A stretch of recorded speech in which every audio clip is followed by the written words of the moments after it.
우리 옆에 계시면 인사하겠습니다. 사랑합니다. 축복합니다. 인사하겠습니다. 사랑합니다. 축복합니다. 아멘. 예.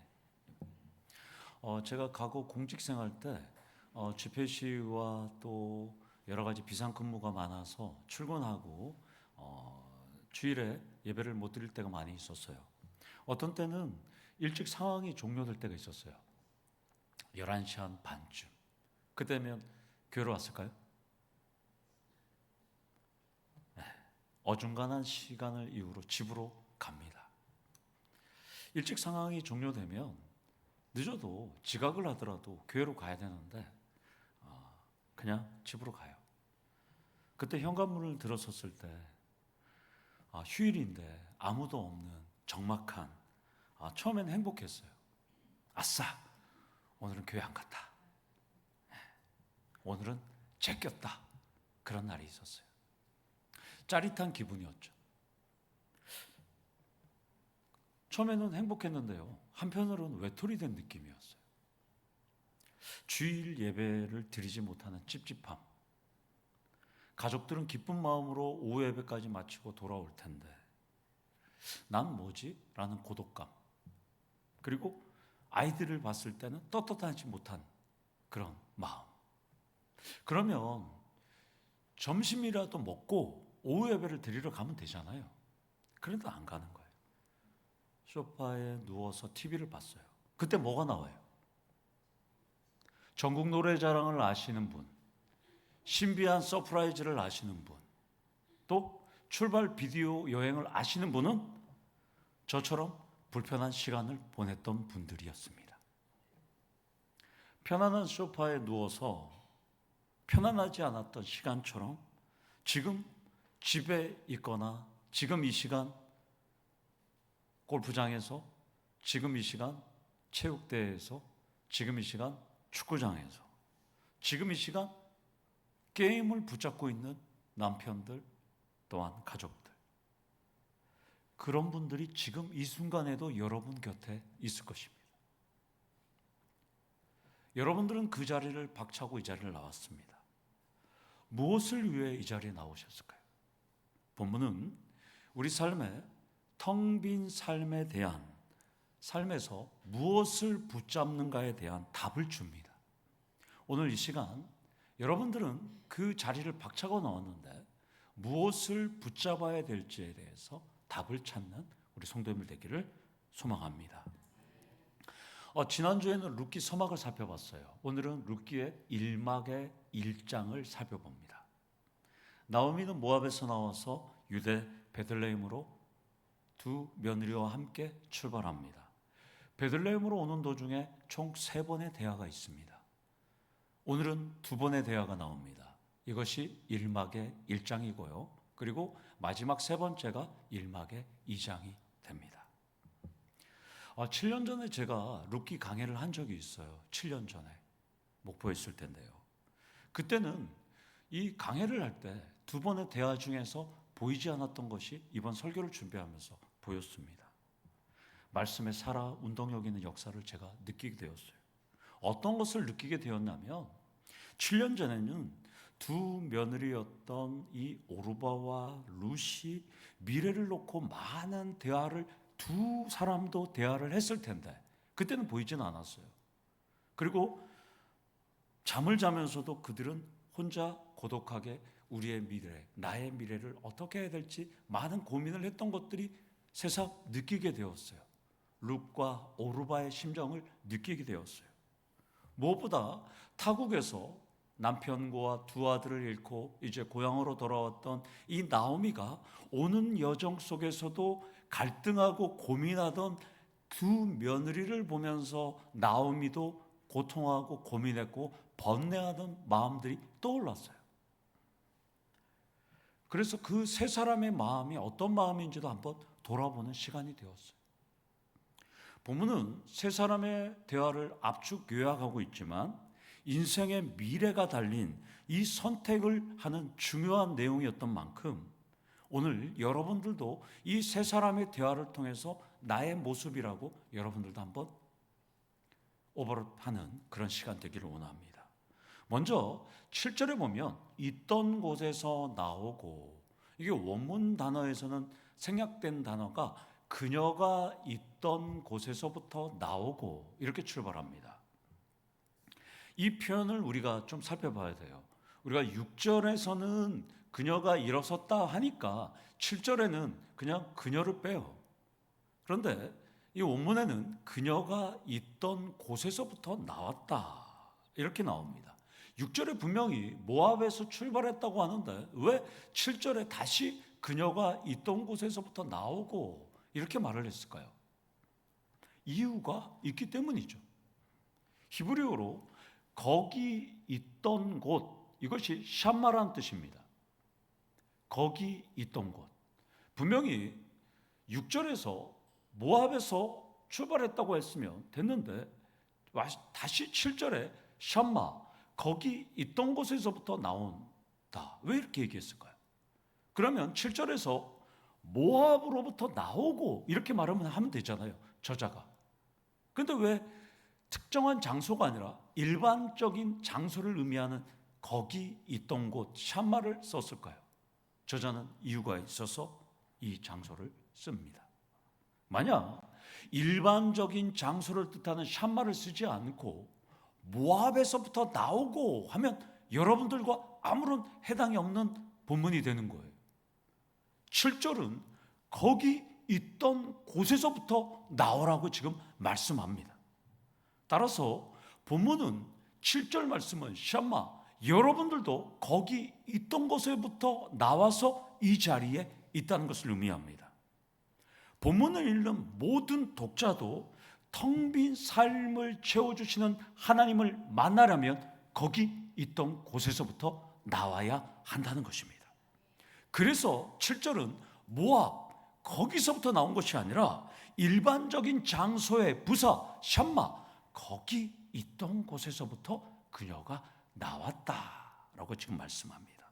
이것은 그러니까 오늘을 살아가는 우리 모두를 향한 말씀이라는 것입니다.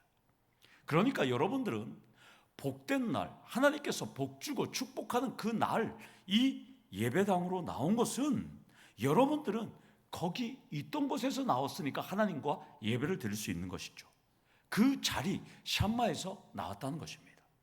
이 시간 TV 앞에서, 소파 위에서, 축구장 위에서, 또한 골프장 위에서, 산과 바다와 계곡 위에서 지금 헤매는 모든 분들이 샴마, 거기서부터 이 자리로 나와야 한다는 것입니다. 영생의 구원도, 질병의 구원도, 가난의 구원도, 불행의 구원도, 삶의 다양한 문제도 거기 있던 곳에서부터 나와야 한다는 것입니다.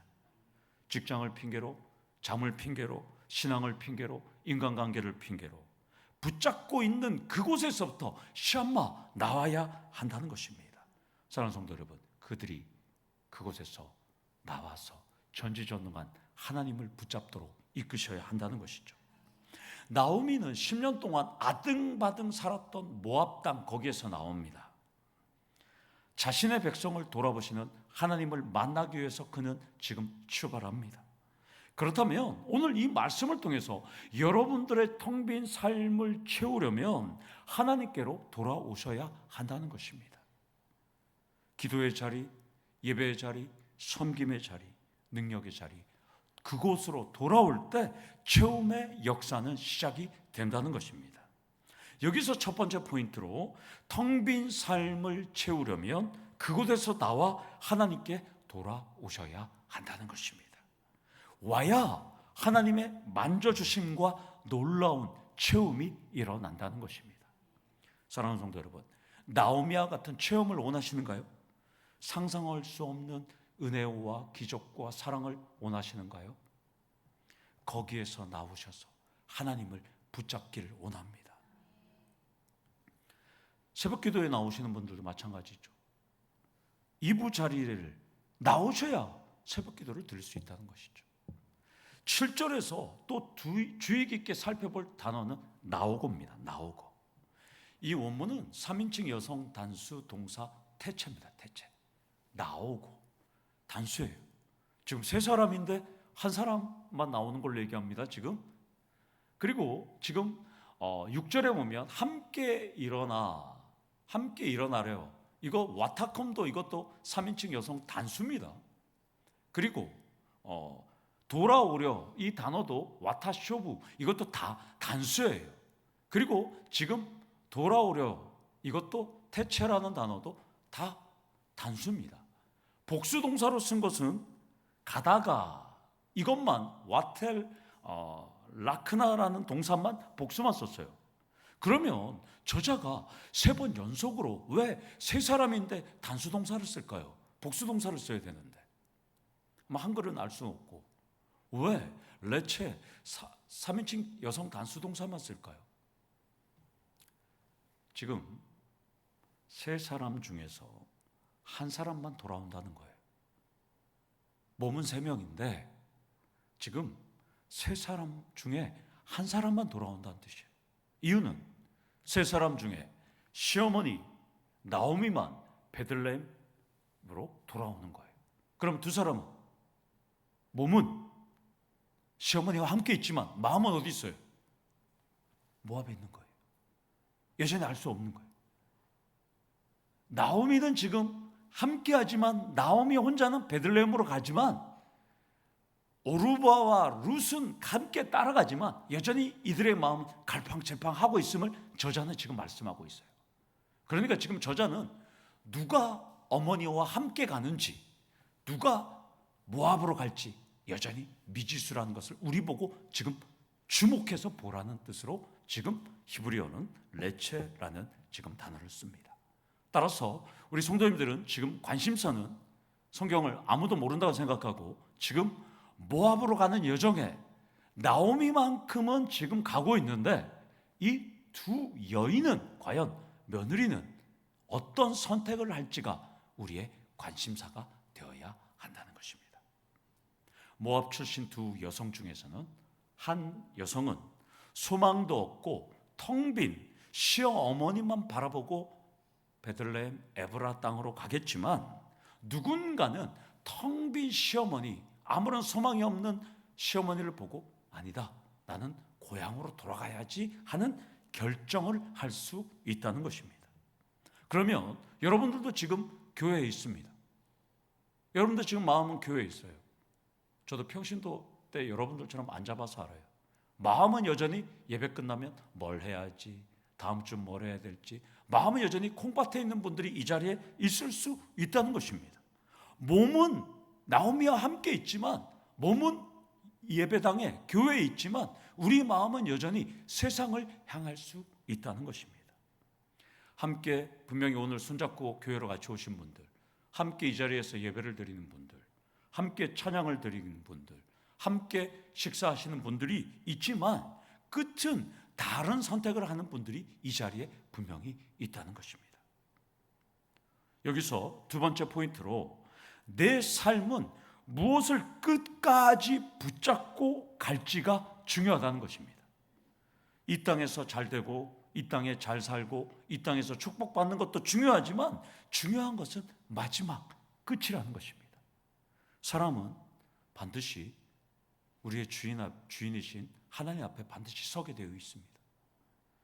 그때 하나님께서 여러분들에게 이렇게 말씀했으면 좋겠어요. 끝까지 나를 사랑해 주느라고 고생했다. 이제 나와 같이 영원히 잘 살자. 이런 말을 듣는 우리 성도님들 되기를 축원합니다. 8절을 보면 세 사람이 얼마나 함께 걸었는지는 모르겠지만 나오미는 2 며느리에게 이렇게 말합니다. 너희는 각기 너희 어머니 집으로 돌아가라. 이렇게 권면합니다. 구약학자들의 현재 위치를 모압에서 출발해서 베들레헴으로 오는 길 요단강 위에 길 정도로 봅니다. 리샴 해변으로 보기도 합니다. 이제 이 해변을 건너면 바로 이스라엘 땅이에요. 그러니까 마지막 국경지대에서 시어머니는 2 며느리를 향해서 너희는 각기 너희 어머니 집으로 돌아가라. 이렇게 자비를 베풉니다. 나오미는 지금 입에 바른 빈말을 하지 않아요. 8절 하반절에 보면 이렇게 말합니다. 너희가 죽은 자들과 나를 선대하는 것 같이 여호와께서 너희를 선대하시기를 원한다. 그러니까 돌아가라는 거예요. 우리 두 아들과 나의 남편과 나를 위해서 너네들이 선대를 했는데 돌아가더라도 하나님께서 너희들을 선대할 거야. 이렇게 얘기합니다. 여기서 선대라고 번역된 히브리어 단어는 헤세드입니다. 헤세드. 이 헤세드를 우리는 자비, 인자, 선함, 선대, 은혜, 긍휼. 이 헤세드라는 단어는 아주 중요한 신학적인 의미를 담고 있어요. 이것은 유대적인 사고에서 헤세드는 약한 자가 고난에 처했을 때 강한 자가 그럴 의무가 없음에도 불구하고 자발적으로 베푸는 사랑과 헌신과 충성을 헤세드라고 합니다. 그러니까 상급자가 하급자에게 은혜를 베풀지 않아도 돼야 되는데 은혜를 자발적으로 베푸는 것을 우리는 헤세드라고 합니다. 그래서 구약학자들은 이 헤세드를 인애라는 단어로 번역하기를 상당히 좋아합니다. 상급자가 쉽게 말하면 기업의 대표나 사장님이 기업 직원들을 향해서 은혜를 베풀지 않아도 되는데도 은혜를 베푸는 단어가 헤세드입니다. 나오미는 지금 이 두 며느리에게 최고의 사랑, 헤세드를 베푸는 거예요. 같이 분명히 따라가야 되는데 시어머니는 가라는 거예요. 분명히 나의 며느리인데, 나의 아들들과 결혼한 나의 며느리인데도 보내주는 거예요, 지금. 그러면서 여호와께서 너희에게 인애를 베푸시기를 원한다라고 축복까지 선포합니다.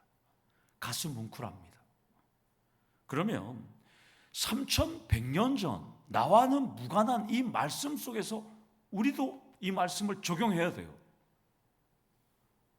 나오미가 두 며느리에게 헤세드를 베푼 게 나하고 무슨 상관이 있어요? 여러분과 무슨 상관이 있습니까? 오늘 말씀 속에서 우리에게 주시는 말씀을 우리는 깨달아야 돼요. 여기서 두 가지를 깨달으셔야 되는 거예요. 하나님은 우리에게 사랑을 베푸실 권리나 의무도 없음에도 불구하고 하나님은 우리에게 사랑을 베풀어 주셨다는 겁니다. 그것이 본문이 우리에게 말씀하는 거예요. 하나님께서는 인류가 범죄했으면 그리고 그 범죄한 거 영원히 너네들은 죽는다라고 처벌하면 되는데 하나님께서 2000년 전에 자진해서 역사 속으로 2000년에 들어오셨어요. 그리고 우리에게 사랑을 베풀어 주셨다는 것입니다. 그리고 우리에게 사랑과 희생과 충성을 보여주셨다는 것입니다. 여러분들이 이 자리에 있는 것은 사랑과 희생과 충성을 보여주신 하나님을, 예수님을 믿기 때문입니다. 그 하나님은 지금도 여러분들에게 헤세드를 베푸시기를 원한다는 것입니다. 우리 다 같이 로마서 8장 32절 말씀을 한번 읽도록 하겠습니다. 시작. 자기 아들을 아끼지 아니하시고 우리 모든 사람을 위하여 내주신 이가 어찌 그 아들과 함께 모든 것을 우리에게 주시지 아니하겠느냐. 아멘. 하나님은 절대자임에도 불구하고 우리에게 헤세드를, 인애를 베풀어 주셨습니다. 지금도 여러분들에게 헤세드를 베풀어 주시기를 약속하면서 사도 바울은 저 말씀을 기록했다는 것입니다. 간청하면 여러분들의 텅 빔을 하나님께서 채워 주신다는 것입니다. 또 하나는 우주 최고의 지존자이신 하나님께서도 헤세드를 베푸시는데 우리도 인애와 자비와 긍휼의 헤세드를 베풀 줄 아셔야 한다는 것입니다. 인생의 막다른 벼랑 끝에 있는 분들을 보면 외면하지 말아야 한다는 거예요. 내가 상급자라면, 내가 대표라면, 내가 갑이라면 절박한 상황에 있는 사람에게 헤세드를 여러분들도 베푸실 줄 알아야 한다는 것입니다. 내가 잘못한 게 없고 한 대 지어받고 싶어도 그럴 정도의 위치와 상황이 된다면 상대방이 헤세드를 요청한다면 한 번쯤은 멈추거나 용서할 줄 아셔야 한다는 것입니다. 여러분 옆 사람들, 조시는 분들이 없는데 옆 사람들 앞뒤에 계신 분들 한번 보시기를 원합니다. 옆에 계시면 한번 보세요. 옆에 계시면 보세요. 한마디씩 하세요. 헤세드 잊지 마세요. 헤세드 잊지 마세요. 여러분 삶에서 우리 교회 도처음교회 성도님들 마찬가지. 내가 잘못하거나 내가 뭘 문제가 있으면 벼랑 끝에 있으면 그때 헤세드 베풀어 주세요. 헤세드 알죠? 한 번은, 두 번, 세 번은 아니고 한 번은 베푸실 줄 알아야 돼요. 저 두 부부는 서로 헤세드 기억하시라고 뭘 얘기를 안 한 것 같은데 헤세드 잊지 마세요. 한 번은 베풀어 주셔야 돼요. 여러분들 부부싸움을 하더라도 서로 싸우더라도 한 번은 헤세드 알죠? 하면 여러분들도 헤세드를 베풀어 줄 아셔야 되는 거예요. 세 번째 포인트로 헤세드를 붙잡으면 채움의 역사가 일어난다는 것입니다. 하나님께 잘못한 게 있으면 하나님께 헤세드를 베풀어 달라고 여러분들 간청하기를 원합니다. 또한 삶에서 내가 잘못했으면 다른 사람에게 용서도 구하고 헤세드를 베풀 줄 아셔야 한다는 것입니다. 나오미는 두 며느리에게 나는 걱정 말고 각자의 집으로 돌아가서 새로운 인생을 살라면서 입을 맞춥니다. 이별사와 함께 작별 인사를 합니다. 9절 하반절을 보면 며느리들의 반응이 나와요. 소리를 높이 울며, 이걸 직역하면 큰 소리로 대성통곡했다는 거예요. 안 됩니다. 그래서 오늘 10절을 보면 두 며느리는 나오미에게 이렇게 말합니다. 아니니이다. 우리는 어머니와 함께 어머니의 백성에게 돌아가겠나이다. 강하게 교절합니다. 이 아니니이다라는 이 히브리어 키라는 동사는 강한 긍정을 의미해요. 절대 갈 수 없습니다. 우리는 베들레헴으로 무조건 가겠습니다. 라고 지금 어머니에게 말하는 거예요. 자, 이렇게 절대적인 충성과 신뢰를 얘기했으면 나오미는 어떻게 돼요? 그래, 그럴 줄 알았어. 그래, 같이 가자. 이렇게 얘기해야 되는데 나오미는 이전보다도 더 강력한 언어와 이미지를 씁니다. 첫 번째 권면보다도 단어를 2.5배 더 많이 씁니다. 히브리어로 보면 단어를 처음에는 22번 썼는데요. 22개의 단어를 썼는데요. 지금 두 번째 권면은 무려 53개의 단어를 씁니다. 그리고 이미지도 딸 3번, 아들이라는 단어까지 지금 씁니다. 남편이라는 단어까지 쓰는데요. 이번에 보면 며느리를 보고 며느리라고 안 불러요. 뭐라고 부릅니까? 딸들, 베노타이, 딸들이라고 불러요. 며느리 보고 딸들이래요. 이걸 3번이나 써요. 무려. 내 딸들아 돌아가라. 내 딸들아 나는 희망이 없다. 내 딸들아 너네 고향으로 돌아가면 하나님께서 인애를 베풀어 줄 거야. 며느리를 보고 딸이라고 부릅니다. 친근한 용어를 3번이나 씁니다. 그리고 남편이라는 이미지를 4번 사용합니다. 4번. 고대나 과거에 남편 없이 사는 것은 절망적이었잖아요. 그래서 내 딸들아 나는 희망이 없어. 그러니까 돌아가. 이렇게 말하면서 오늘 내 태중애라는 단어까지 써요.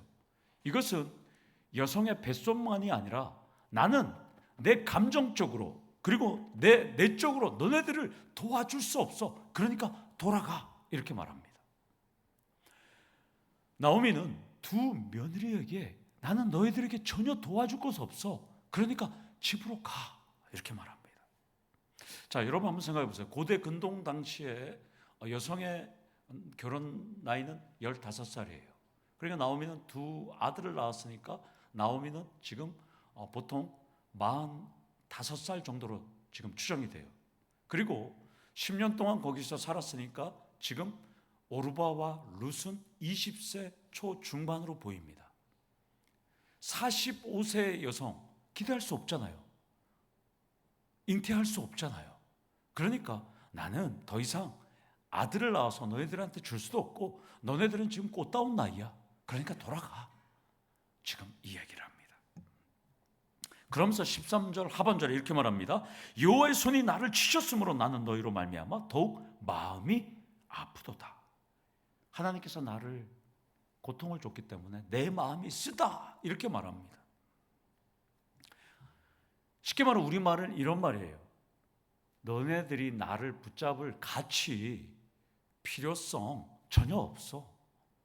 나한테 기대할 거 없어. 그러니까 돌아가. 이렇게 말하는 겁니다. 내가 인애를 베풀 때, 헤세드를 베풀 때 그냥 못 이기는 척하고 돌아가, 이렇게 말합니다. 그러자 이제 두 며느리의 선택의 시간이 다가왔습니다. 첫 번째 권면 때는 어머니 못 가요. 어머니랑 같이 갈 거예요. 이렇게 얘기했는데 이제 두 며느리가 두 번째 권면에는 어떤 선택을 할지가 관건입니다. 그런데 두 며느리의 반응은 14절에 보니까 첫 번째 반응하고 똑같아요.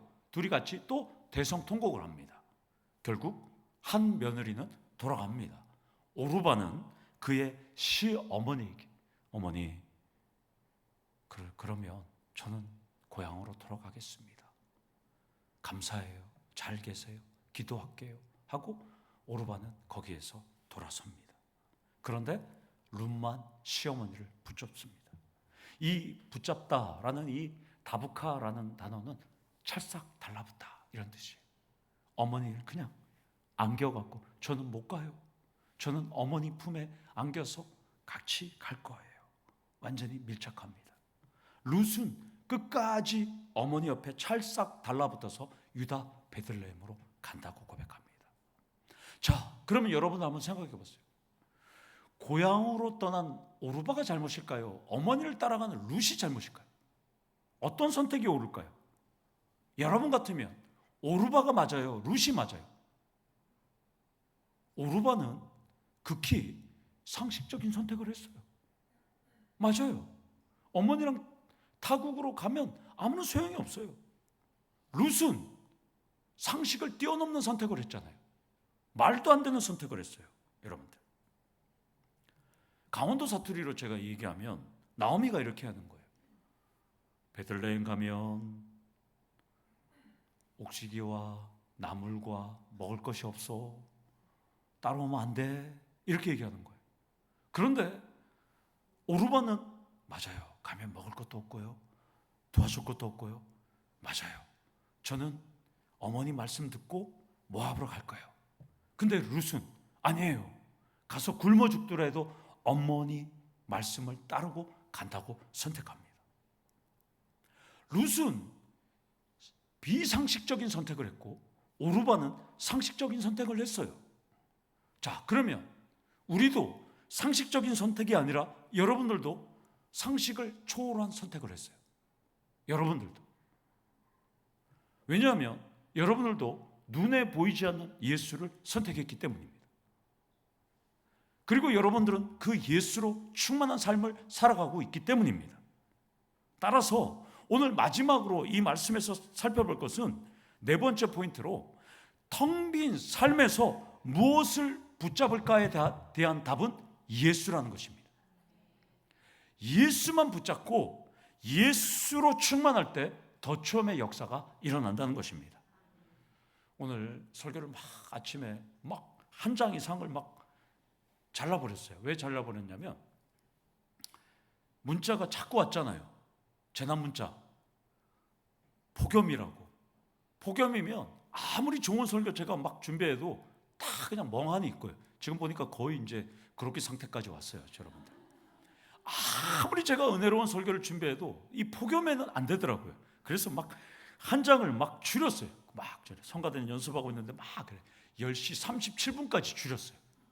그래서 줄여갖고 여기까지 왔는데, 그래서 여러분들은 텅 빈 삶에서 예수를 붙잡아서 여기까지 왔으니까 앞으로도 텅 빈 삶에서 예수만 붙잡을 때, 예수만 충만해질 때 여러분들도 체험의 역사가 일어난다는 것입니다.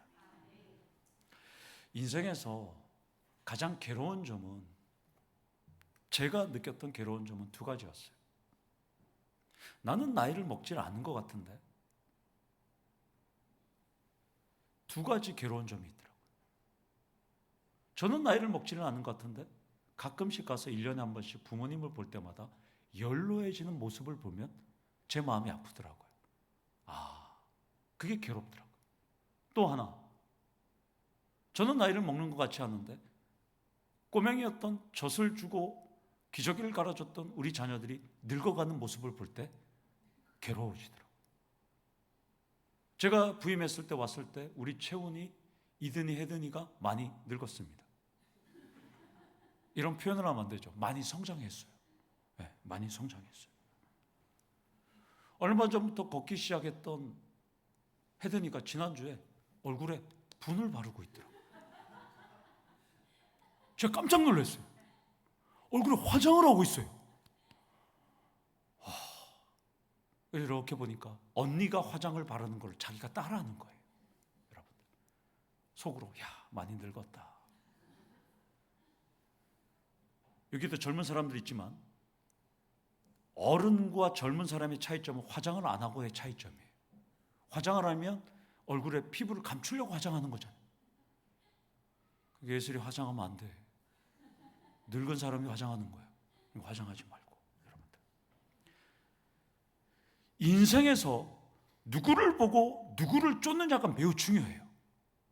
우리는 세상이 인정하지 않는 예수를 선택해서 이 자리에 왔습니다. 우리는 세상 사람들이 다 쉬는 주일을 하나님께 예배드리는 날이라고 생각해서 이 자리에 온 겁니다. 우리는 세상 사람들과 다른 비정상적인 사람들이에요. 여러분 얼굴 한번 보세요. 다 비정상적인 루카 같은 사람들이에요. 지금 전국 노래장 나올 시간이에요. 지금 출발 비디오 여행을 볼 시간이에요.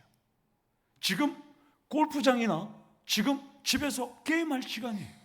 그런데 여러분들은 지금 하나님 곁에 나왔으니까 우리는 루카같이 비정상적인 선택의 사람들인 것은 분명해요.